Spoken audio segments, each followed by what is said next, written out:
Thank you very much for the invitation, and thanks all of you for your patience while we got the text sorted out. So I'll be speaking about genital autonomy, and this is a concept that has been formulated in different ways by different authors. I'll be drawing on a formulation that I developed with Dr. Rebecca Steinfeld from this 2018 paper, Genital Autonomy and Sexual Well-Being.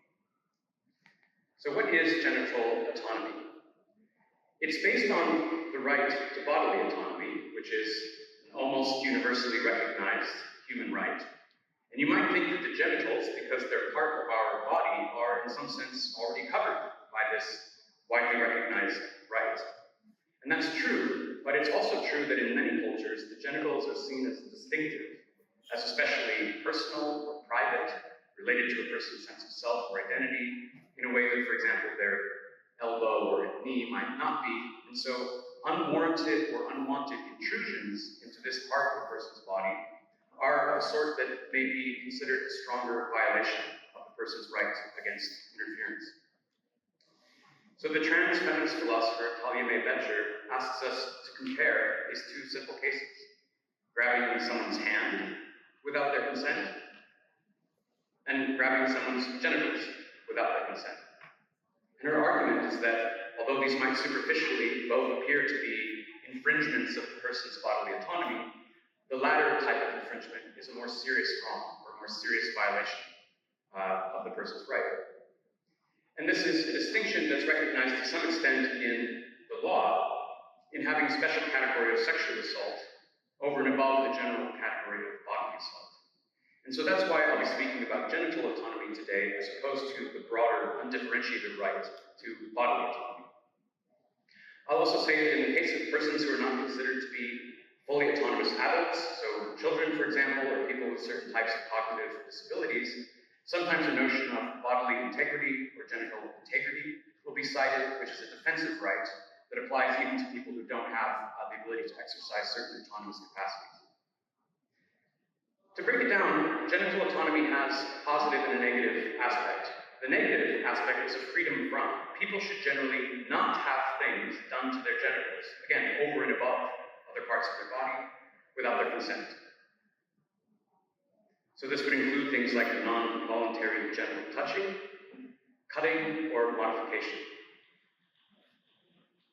There's also a positive aspect to genital autonomy, which is that people should generally be free to voluntarily have things done to or with their genitals, as with, for example, certain voluntary genital procedures or various forms of sexual contact.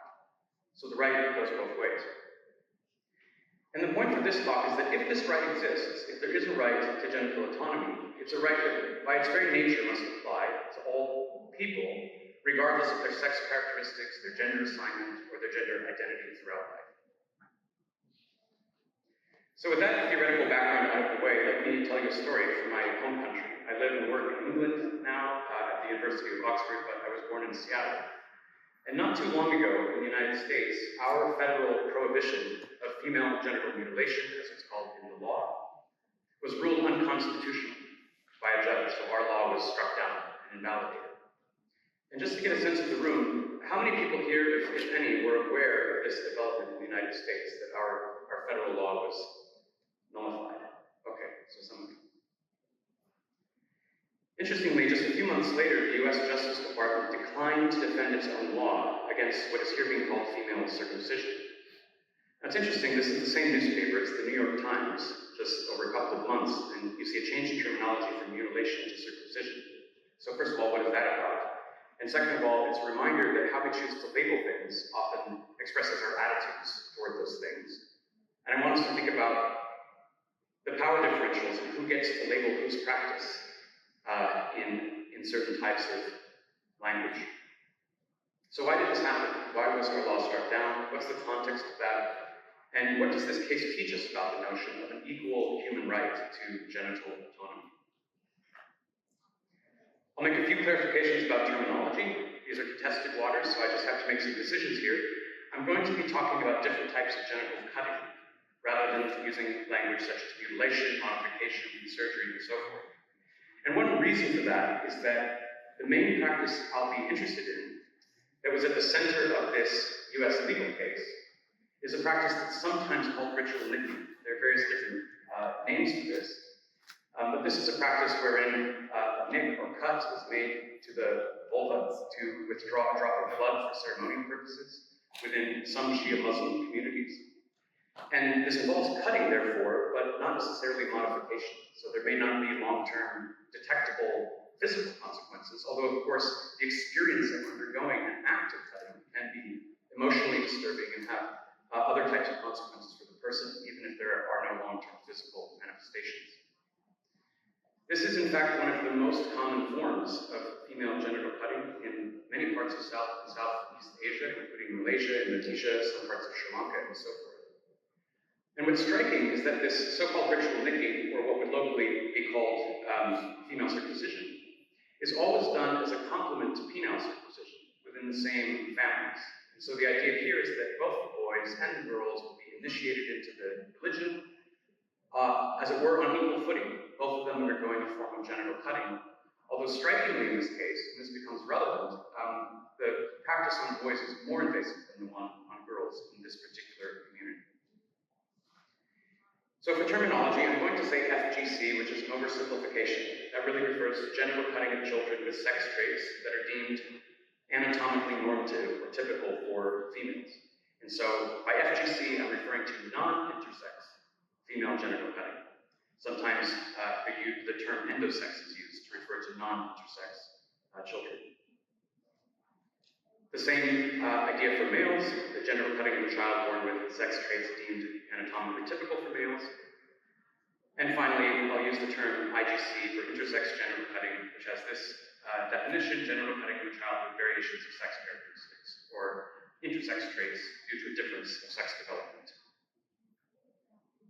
I just want to clarify, I'm not implying, therefore, that intersex is a separate third category. Most intersex people would identify as either male or female, usually consistent with the sex and gender designation that will have been chosen for them at birth and often surgically reinforced. I'm not going to give an outline of the rest of the talk, all on one slide. And the reason for this is that if you don't remember anything else about what I say, I'd like you to have one slide that encapsulates the main thesis of this talk. And so although this will be a messy slide, there's going to be a lot of text here, maybe you can take a picture of it and bring it home with you. Scholars have been arguing since 1996, which was when our United States FGM law was passed, that the law, which prohibits medically unnecessary female genital cutting of minors of all types, resulted in different legal standards for children with female typical, male typical, and intersex traits when it comes to genital cutting. In particular, the zero tolerance legal policy for FGC of minors, including this ritual nick, which I'll be discussing later, which doesn't typically involve tissue removal and for which there is no religious exception in the law, puts legal pressure on forms of intersex and male genital cutting that are, on any view, more invasive, more intrusive into the body of the child, and which may often be done for comparable reasons, for example, religious reasons within the very same Muslim families. Taking note of this, prominent defenders of male genital cutting of minors, so ritual or religious newborn penile circumcision, have been expressing concern over the legal implications for the practice which is common within their communities. And so over the last 5 to 10 years, they have increasingly been arguing in prominent bioethics and law journals, not that male genital cutting of minors should in any way be restricted, but rather that what they characterize as minor forms of female genital cutting should in fact be legalized as a way of dealing with the apparent discrepancy in the law. So just to be clear, what their argument should be legalized is not any form of what would in some discourses be called FGM. They specifically think that ritual nicking, pricking, partial or total removal of the clitoral prepuce, partial or total removal of the labia minora, while avoiding the clitoral glands, should be allowed even in non-consenting girls, simply at the request of the parents. Those forms would align with WHO FGM types 4, 1A, 2A. Now, one question we can ask right away is, what does this mean for children who have intersex traits? Some children with intersex traits have clitoral prepuces, for example, so are they meant to be covered under this proposal? And even by asking that question, we can see that sex-based distinctions are breaking down in the law, and you're seeing new lines form within the bioethics and legal literatures, primarily between those who advocate for parental freedoms, those who argue that parents should be enabled to authorize genital cutting for their minor children, irrespective of the child's sex traits or gender. And on the other side, you see a counter-movement of children's rights advocates who argue that all children should be protected from medically unnecessary genital cutting, regardless of their sex traits. And just to be clear, I want to re-emphasize that the Parental Rights Alliance is currently arguing that the existing protections for girls in US law and in other Western countries should be weakened. The argument of the counter-movement is that all children, irrespective of sex characteristics, have an interest in bodily integrity. And they would argue that they have an equal right to future genital autonomy. And that means that when they have the decisional capacity to decide for themselves, all children should be able to grow up and make a decision about whether they want to be exposed to the risk of genital cutting, however minor the adults in the room may judge it to be. And so they claim that medically unnecessary, non-consensual genital cutting in children should be discouraged by all appropriate means. Now, I just want to stress that this does not necessarily mean by way of criminalization. Very often people think that if a practice is problematic or worrisome or morally wrong on some views, it ought to be criminalized. But as we've seen with, for example, the war on drugs in the United States, when you criminalize certain practices, it's really only some groups that tend to bear the brunt of those kinds of laws, as you see in the case of a Muslim immigrant community being targeted for genital cutting. Well, other groups are not so targeted. So I don't advocate for criminalization. There are softer social change measures, including education, consciousness raising, or non-criminal laws. Now, the idea that there's a tension in the law is not my own idea. This goes back to at least 2001, where Dina Davis, who's a prominent American bioethicist and legal scholar, argued there's a collision course in these discrepant standards. She says federal and state laws that criminalize the genital alteration of female minors are so broad that they cover even procedures that are significantly less substantial than newborn male circumcision, which is a general cultural custom in the United States. So just to be clear, for those of you who don't know, in the United States, distinctly from many peer nations, there's a majority practice of newborn female circumcision for reasons that are unrelated to religion. It's a general secular custom in the United States. And so that's what she's alluding to here. Now, I want to be clear, these laws also prohibit forms of female genital cutting that are significantly more invasive than penile circumcision, and these are the types that people tend to imagine or call to mind when they hear the term FGM, which creates these separate categories in their mental imagination. But the law has to be read in terms of the specific definitions that are used, and in this case, FGM is defined to include ritual nicking, partial prepuce removal, and so forth. So Dina Davis argues that a complete laissez-faire attitude toward one practice, coupled with total criminalization of the other, has troubling implications for the constitutional requirement of equal protection, because the laws appear to protect little girls, but not little boys, from religious and culturally motivated surgery. Davis is a very forward-thinking bioethicist, but even she, in this article, failed to account for the implications for intersex children, which I'd like to speak about now for just a moment. This is a schematic that's meant to represent different genital morphologies that can occur in some intersex conditions. In this case, it would be androgen insensitivity, but also congenital adrenal hyperplasia can show a range of genital morphologies along these lines. And the point that I want to make is that in the West, or the global North, where genital modifications for girls are prohibited, genital modifications for children with male typical genitalia are not prohibited. In fact, they're legal in every country on Earth, and mostly unregulated, so you don't have to have a medical license in many jurisdictions to perform genital modifications for children or on this side of the spectrum. And here's the tension. If you move to the other side of the spectrum, in the very same jurisdictions, it's a very serious crime to bring any surgical instruments into contact with children who have genitals like this.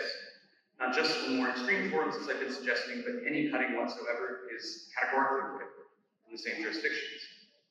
And then you have cases in the middle where you might think of the genitalia as more ambiguous between stereotypical male and female appearances. There have been some attempts to try to prohibit medically unnecessary surgeries on children with intersex traits, but so far, at least in the United States, these have been unsuccessful. There are some countries like Malta and to some extent in Germany where intersex surgeries are prohibited.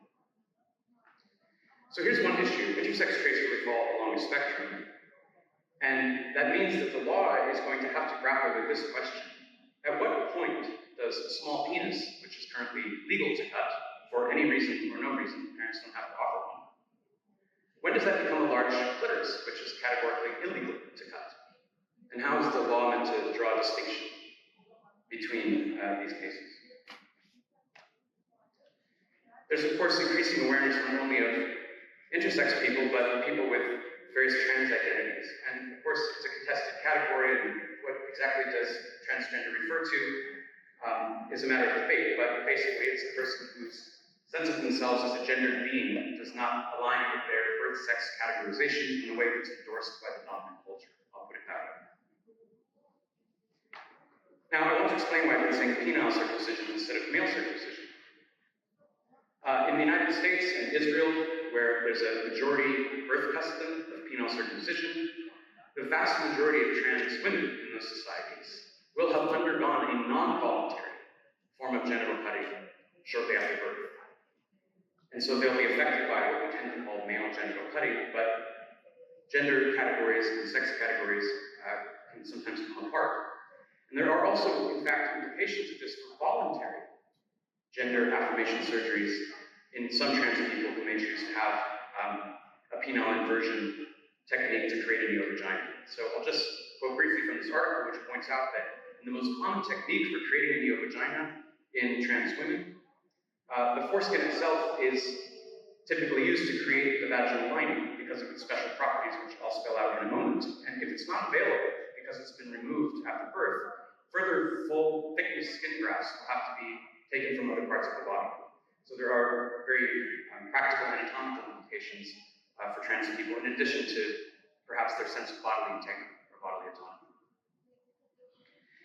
Now, when I speak on this topic in the United States, I'm often met with puzzled looks because circumcision is so common and it's done to infants, and so people imagine that it's just a little snip. This is a phrase, a kind of minimizing language that's used in the United States.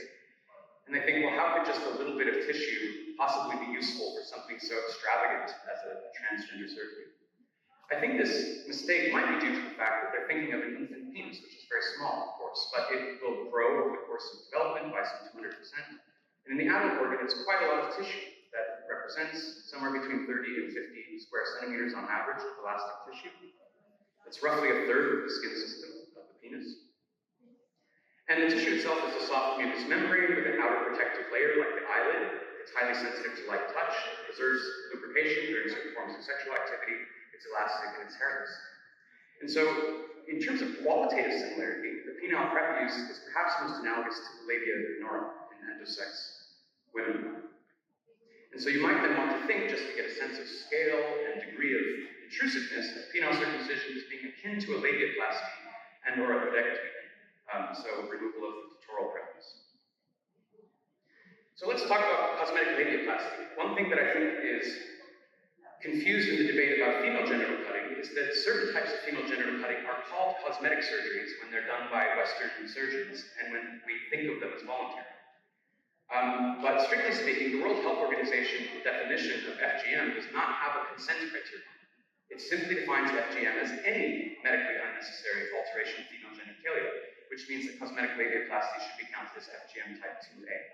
Now, my view would be that a consent criteria should be added, but the WHO has failed to do that. So let's imagine, though, that labiaplasty were not voluntary. What would happen? What would our attitudes toward this practice be?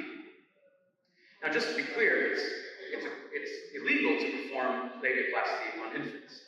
The American College of Obstetrics and Gynecologists and comparable bodies in other countries are explicit about this. They say labiaplasty in girls younger than 18 should be considered only in those who have significant genital malformations or persistent symptoms that are caused directly by labial anatomy. Surgical alteration of labia that is not medically necessary in minors simply is a violation of federal criminal law, the 1996 law that I was speaking about earlier. Now, there's some interesting implications from this, which is that it shows the mere cutting or alteration of healthy genital tissue is not inherently mutilating. It's inappropriate to simply define these practices as mutilating, because if you choose them for yourself, you might well see them as enhancements, as bodily improvements. Now, perhaps your aesthetic sense is inappropriately shaped by restrictive norms or what have you, but nevertheless, by your lights, you'll see cosmetic surgery as an enhancement. And of course, in cultures where female genital cutting is a dominant norm, it is also seen as a bodily enhancement, not as mutilation by the dominant culture. Of course, those who resent having had the practice performed on them would object. So this is my point. One person's bodily enhancement is another person's mutilation. If I have had a change made to my genitals that is unrequested, I may view one and the same bodily state as a violation, or as something that I find to be or experience as a disfigurement. Whereas if I had chosen that for myself, I might have a different attitude. And this highlights the importance of choice and agent-relative preferences, rather than having these draconian definitions that are meant to be applied to everyone. A final point I want to make here is that it shows that the relationship between genital tissue and sexual enjoyment is complex. You can remove quite a lot of healthy, sensitive genital tissue without causing sexual disability, in the sense of making it impossible for a person to enjoy their sexual experiences. So you can remove the labia minora, and most women who have had that happen, unless they experience certain types of complications, will continue to enjoy and maybe even prefer their sexual experiences because they feel more comfortable in their bodies, let's say. Similarly, you can remove the penile foreskin, which is, as I said, about a third of the skin system of the penis, without necessarily causing sexual disability. But in both cases, the labia minora and the penile prepuce are erogenous tissues themselves. And so by removing them, you certainly change the sensory profile of the organ in a way that some people may wish to have had a say in. What's wrong with infant labiaplasty, apart from the legal status of it? My proposal here is that it may not so much have to do with the sense that genital cutting is necessarily sexually disabling or physically harmful on certain exceptions, but rather it's the lack of consent itself that is what draws the line around permissibility here. And again, it's not just any part of the body, it's not the elbow or the knee or the toe, it's private anatomy, and anatomy that's constructed that way in just about every culture. Now, when it comes to intersex genital cutting and also male genital cutting, many people will argue that it's better, medically speaking, to perform these surgeries when they're non-voluntary. So that if you were, as it were, to wait until the person could make their own decision, you would have missed the window of opportunity. So let me just consider that argument for a moment. Here's an argument that's commonly cited in the US medical literature as to why our cultural practice of infant circumcision should be preferred to voluntary circumcision. These authors argue that infancy is an optimal time for circumcision because of an infant's low mobility, sutures are not required, healing is quick, cosmetic outcome is usually excellent. Cosmetic outcome is judged by whom? The surgeon who performed the procedure, but we don't know what the person's own cosmetic preferences would be with respect to their genitals. And so on and so forth. Also, the argument is maybe they won't have to take time off work or school, because after all, they're just an infant. Infants, of course, have their own life projects that they're working on. The reason why the infant has low mobility is not because they aren't distressed, it's because their will have been restrained in something called a circumstraint. At least in the United States, this is how infants are made immobile for purposes of a routine circumcision. In other contexts, when the child's a bit older, they'll simply be physically held down, often by a relative. These are Turkish circumcisions. Now you can see that this device has blue straps, which I think is supposed to play on the stereotype that blue is for boys, basically saying this is something that we do to boys in our country. But I want you just to imagine for a moment that the straps were pink, and this were an infant girl being restrained. Now I'll just put my own moral attitudes on the table. My view is that if she's healthy, if she's not facing a life-threatening issue with her genitalia, medical professionals are not entitled to bring surgical instruments anywhere near her genitalia, no matter how slight they think they will proceed. And so if we reflect on this, and what's fundamentally wrong with infant labiaplasty, it's not harmfulness. And well, here I'll just have a few arguments about trying to apply the same reasons that are used to justify intersex genital cutting and male genital cutting to female genital cutting. Imagine a medical literature arguing that it's better to do it in infancy because it's easier to keep the girl still. She won't remember it, is a common refrain as to why it's better to do intersex and male genital cutting in infancy. She'll be thankful for it when she's older. That's presumptuous. You don't know how she's going to feel when she's older. It'll heal faster, it's cheaper and less risky at this age, so you can bring utilitarian arguments to bear. She won't have to take time off work or school. You could also draw an analogy with many cultures that have high prevalence of genital cutting and argue that there must be health or hygiene benefits. And so you could argue it's easier to keep the vulva clean, there's less tissue to trap bacteria, there are fewer labial injuries during sex, there might even be lower risk of labial cancer. All these claims might be true. There might be health benefits to infant labiaplasty. But even if that were true, I think most of us would say that it's her body. Whether she wants to pursue health benefits by means of genital surgery as opposed to other methods should be her choice. So I just want to draw a distinction between harming someone and wronging someone. You can wrong someone even without physically injuring them, simply by crossing a boundary that wasn't yours to cross. And so I'll conclude by coming back to the legal case with which I started, but when we think about why infant labia cutting is morally impermissible, it's not really down to the risk of surgical complications. Those could be reduced through medicalization. It's not really due to predicted effects on sexual pleasure. Many people who have undergone labiaplasty have perfectly enjoyable sex lives.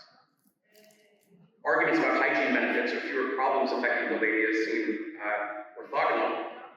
And then there's even the question of the degree of severity or which specific tissues are altered. I don't think that the moral question comes down to these types of considerations.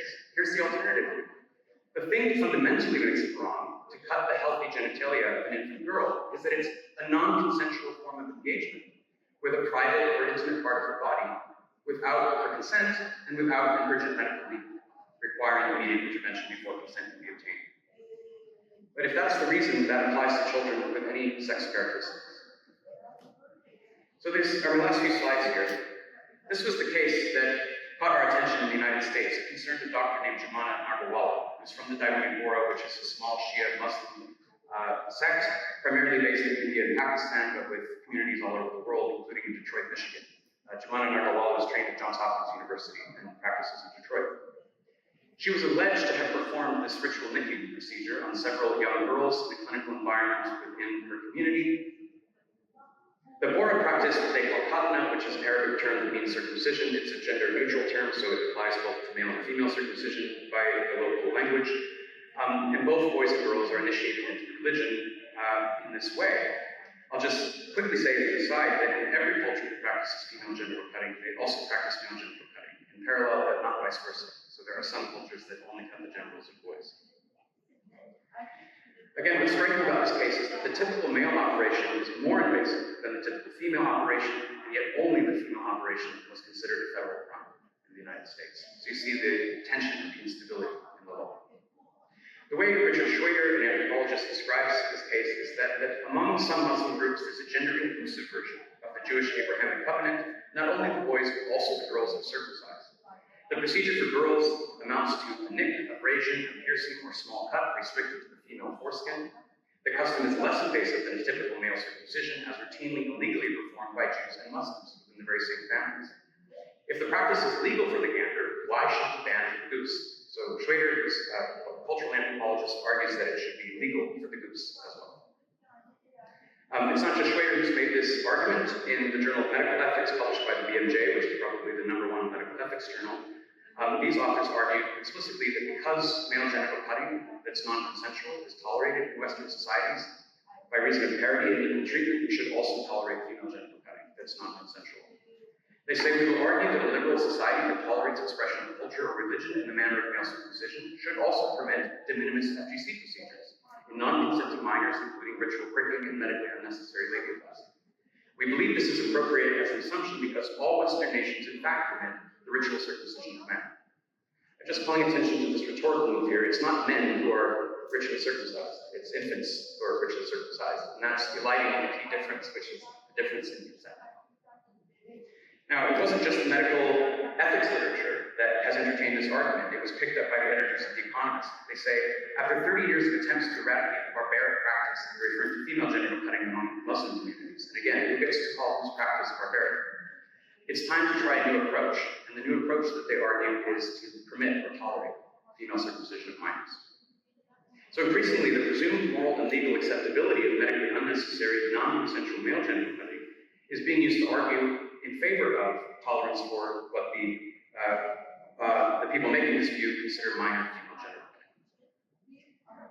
So Dina Davis, more than 20 years ago, pointed out the problem here. As long as Western countries continue to countenance non-voluntary male genital cutting, the criminalization of even the ritual nick cannot fail to dilute the persuasiveness of the official stance against female genital cutting while carrying the unmistakable taint of intolerance and double standards. And those are double standards that are based around sex, race, religion, and immigration status in practice, in many cases. So what did the judge actually rule? Judge Bernard Friedman ruled that the FGM law was unconstitutional based on a technicality. He said that the federal government didn't have the authorization in the Constitution to pass a nationwide prohibition of female genital cutting because it's a matter of what he calls local criminal activity, which in the US federal system means the states have to pass their own laws rather than the federal government. The problem here is that the local criminal activity in question, he said, is essentially physical assault. He says that a surgery that's non-consensual and not medically necessary just is a physical assault, which is already a crime. So although he avoided confronting the gender equality issue at the federal level, he passed it down to the state. Because if ritual nicking is a physical assault, then it follows that the more severe procedure on boys should also be considered a physical assault. And in fact, legal scholars have argued that since the 1980s. Nevertheless, he was aware of the equal protection issue. He said, as laudable as the prohibition of a particular type of abuse of girls may be, it does not logically further the goal of protecting children on a non-discriminatory basis. So my final two slides here. The FGM law was reinstated. There was some cosmetic language added to appeal to interstate commerce. The legal theorist Michael Rosen argues that the law is still vulnerable to being struck down because the change is just cosmetic. But nevertheless, pricking of the clitoral prepuce is now explicitly listed as an instance of mutilation. And it's now explicit that there's no religious exception. And so, again, this is a very unstable legal situation that's just being patched over here.